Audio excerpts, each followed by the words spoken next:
Good morning and welcome to Levant TV's press review for Friday the 22nd of November. Before we start, I shall wish my beloved Lebanon a happy Independence Day as the Mediterranean country celebrates its 70th today. Now, as usual, let's start with papers here in the UK.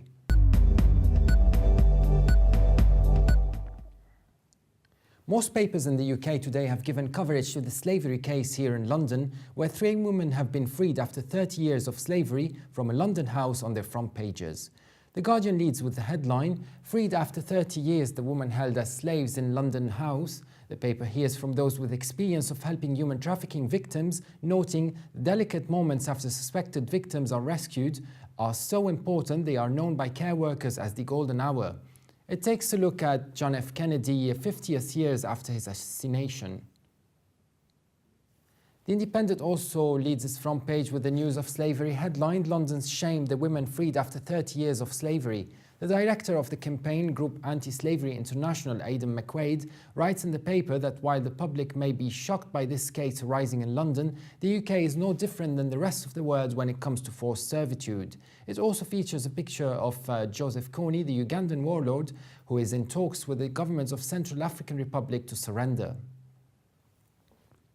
The Daily Telegraph leads with the headline, "Women slaves held for 30 years, where it focuses on one of the 3 victims who spent their entire life in the house. It also reports on more than 500,000 elderly people being admitted into hospital out of neglect and what it says are conditions which could have been avoided. The Telegraph also features a picture of Prince Charles, who has launched an appeal to recruit more volunteers to serve with youth groups, such as the Scots, with a gesture resembling the image of the First World War military leader, Lord Kitchener.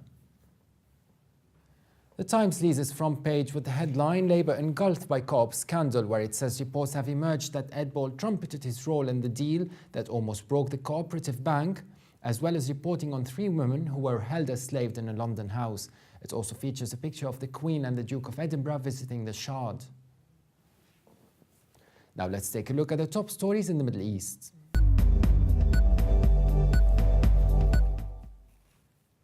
As the media talks are intensifying battles in Syria's Kalamoun region, we take a look at what some analysts have said about this vital passageway to Lebanon, which is put on the line. We also look at an editorial by the Syrian Times dissecting the motivations behind the Beirut bombings as the country celebrates its 70th Independence Day. In an article featured in Al-Hayat and headlined "The Coming Battle for Kalamoun," Omar Qaid discusses the intensification of battles in Syria's Kalamoun region, a vital passageway to the Lebanon. Qaid writes, "The first surprising thing in Kalamoun is the vast opposition-controlled areas. I walked more than 80 kilometers and did not come across one regime checkpoint," adding that this differs from his last visit to the region. Qaid discusses the opposition presence, saying that the most prominent opposition factions found in Kalamoun, estimated at 20,000 fighters, are the 3 army battalions. Foremost amongst them is the Tahrir al-Sham brigade. Groups in the area also include Jaysh al-Islam, Ahrar al-Sham, the Islamic State of Iraq and al-Sham, Ghurab al-Sham, the Maghawir al-Qusayr battalion, which consists of fighters coming from Qusayr and Qadisiyya brigades. The author, who has visited the region before, adds the Kalamoun area is mountainous, bitterly cold, and the attackers' conditions are more difficult than those of the defenders. The writer adds, if the battles take place, they will be in specific towns and will not be extensive.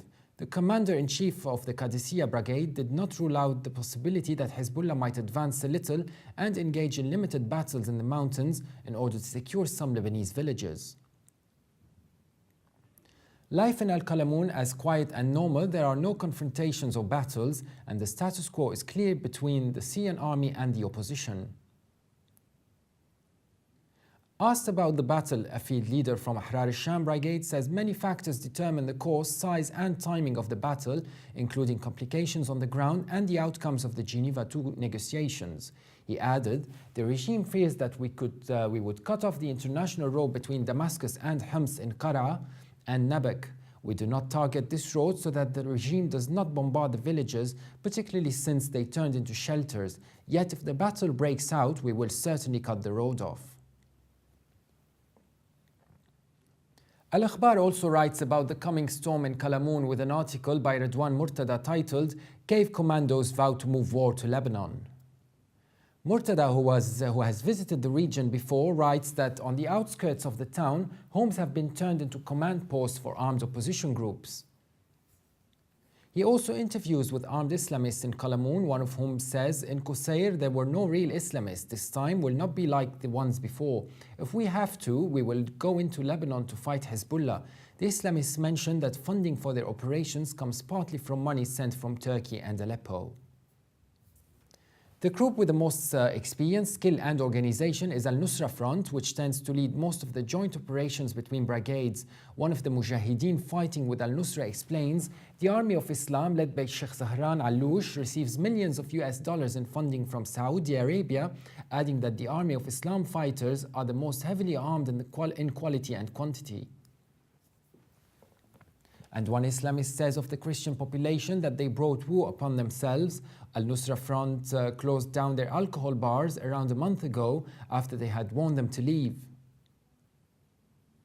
The article concludes in saying that the revolutionary spirit in Qalamun is felt by the fighters alone. The residents are pro-Assad, which is something the armed men confirm. Most of the residents of the region support the Syrian regime, but they cannot do anything due to the area being controlled by the rebels. The Syrian Times features an article headlined Savage Crime Serving Zionist Project in the Region, in which the writer analyzes the motives behind the Beirut attacks. According to the writer, the attacks in Beirut are similar to previous crimes which are registered on the record of terrorism of some countries that are backing such extremist thoughts.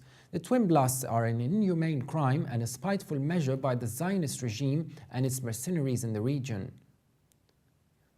The writer argues that the terrorist blast aims to explore the situation in Lebanon and plunge the whole region in internal sectarian conflicts that paved the way for the US and Israel to dominate the Arab region politically and economically. The writer continues, this terrorist crime targets the resistance axis in the region to serve the interests of the Zionist entity, which has become friends with some Arab regimes in the Gulf, especially Saudi Arabia and Qatar. And he adds, to weaken the resistance axis to perpetuate the Israeli occupation of the Arab territories, plunder Arab resources and revive old colonialist interests of Britain, France and the US. The writer goes on to say that petrodollar is smelled in the terrorism hitting the states of the region, Syria, Lebanon and Iraq, because Bandar and his ilk were ordered by the US and Israel to press ahead with terrorist acts. The writer stresses that those who oppose a political solution to Syria are behind the terrorist attacks because the political situation of the crisis in Syria means a humiliating defeat to the US and its regional and Arab tools who want to destroy Syria and end its pivotal role in the region. The writer believes that the states and its allies are supporting terrorism in the region through offering huge funds to finance Al-Qaeda-linked terrorism fighting in Syria, Lebanon and Iraq, and providing them with sophisticated weapons to achieve malignant political objectives. To conclude, the writer claims the states that the Beirut bombings serve the interests of the Israeli regime in the region. However, the new savage crime will only increase the determination of the Lebanese national resistance and the peoples in the region to achieve their goal in defeating the Israeli-US project in the region and liberating the occupied Arab territories.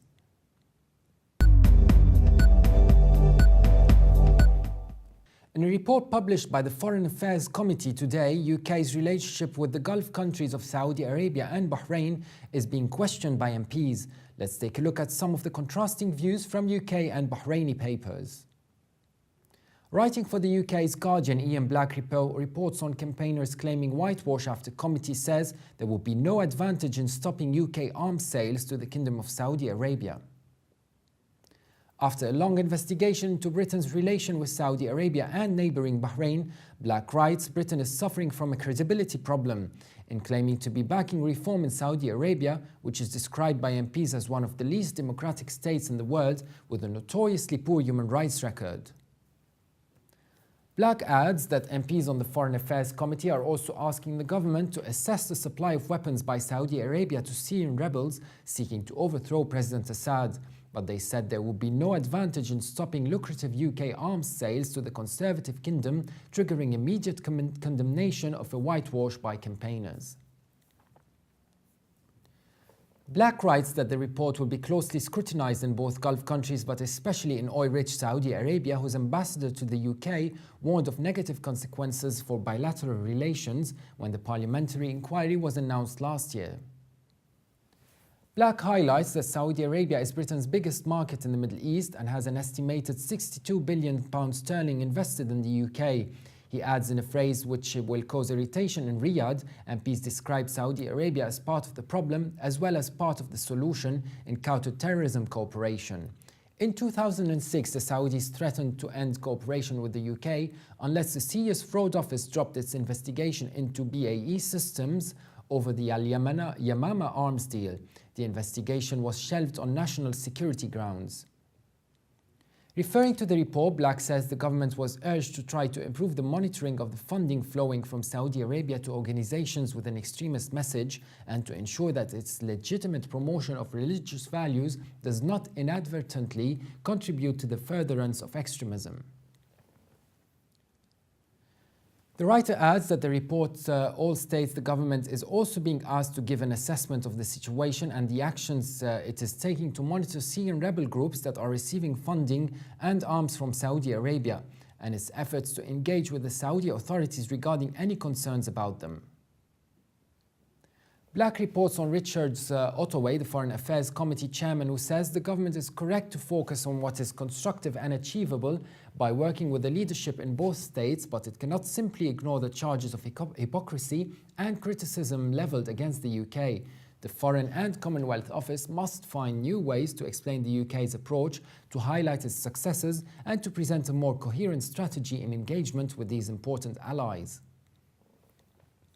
He concludes with taking a look at Anne Feltham from CAAT, who says the problem is not that the UK government is failing to explain its approach to Saudi Arabia to the UK public, it is the approach itself that is the problem. The government needs to put human rights at the heart of its policy towards Saudi Arabia and Bahrain, not the interests of the arms companies. Otherwise, it is a betrayal of those protesters who seek human rights and democratic freedoms.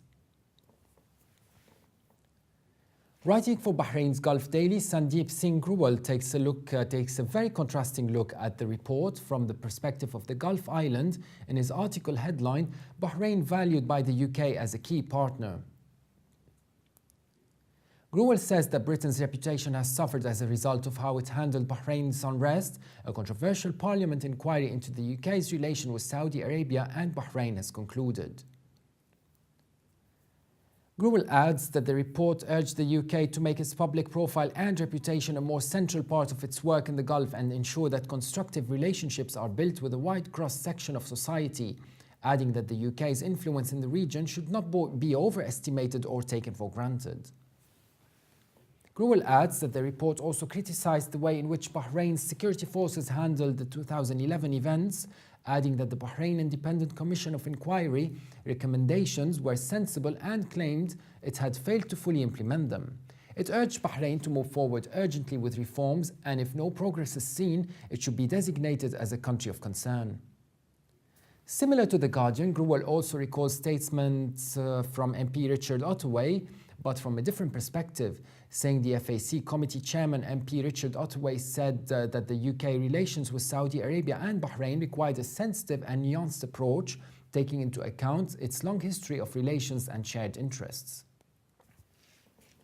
Grewal adds that Mr. Ottaway said the committee heard powerful accounts of differing experiences in Bahrain from across the political and social spectrum during a visit to the country. He said it is not our place to educate on the events of 2011 or how they should be resolved. It's a matter for the Bahrainis. He concludes that MP Ottaway praised the work of promoting reform by His Royal Highness Prince Salman bin Hamad Al Khalifa, Crown Prince, Deputy Supreme Commander and First Deputy Premier, saying in Bahrain the Crown Prince is doing valuable work in promoting reform and reconciliation, and the UK is right to support his efforts. The Information Daily headlines this article, UK government must explain their relationship with Gulf countries as it analyses the report published by the Foreign Affairs Committee. It says today's report states that differences between the nations can confuse the public's understanding of the relationships between the UK and Gulf countries, and MPs say the government has failed to explain this link properly. It adds that the Foreign Affairs Committee says that the government must not take their relationship with these countries for granted because Saudi Arabia and Bahrain have many other important partners. It goes on to say that as a result, today's report states that the UK will have to work harder in the future if they are going to maintain their influence in the Gulf and secure their own interests in the relationship. It continues to say the UK government has always emphasized their warm relationships with the leaders of Bahrain and Saudi Arabia, but there are worries that these feelings are not shared by the public on either side. It highlights that Saudi Arabia is a key buyer in the UK defence industry. This is controversial, but the committee says that stopping this would only have a negative effect on the UK by reducing their leverage in the Gulf. Lastly, it also looks at comments from Committee Chairman Richard Ottaway, who although there are undeniably many serious human rights concerns in these states, there is also some cause to be optimistic about reform. King Abdullah had made significant progress on reforms in Saudi Arabia, particularly on women's rights. Nonetheless, the government must be vigilant in monitoring progress in both states and be prepared to respond robustly where reforms stall or are reversed. Now let's take a look at the top headlines from international papers.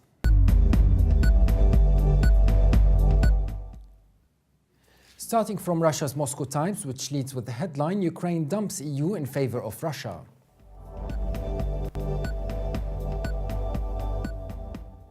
The Washington Post leads with the headline, Senate eliminates filibusters on most nominees after Senate Democrats says it was necessary to fix a broken system.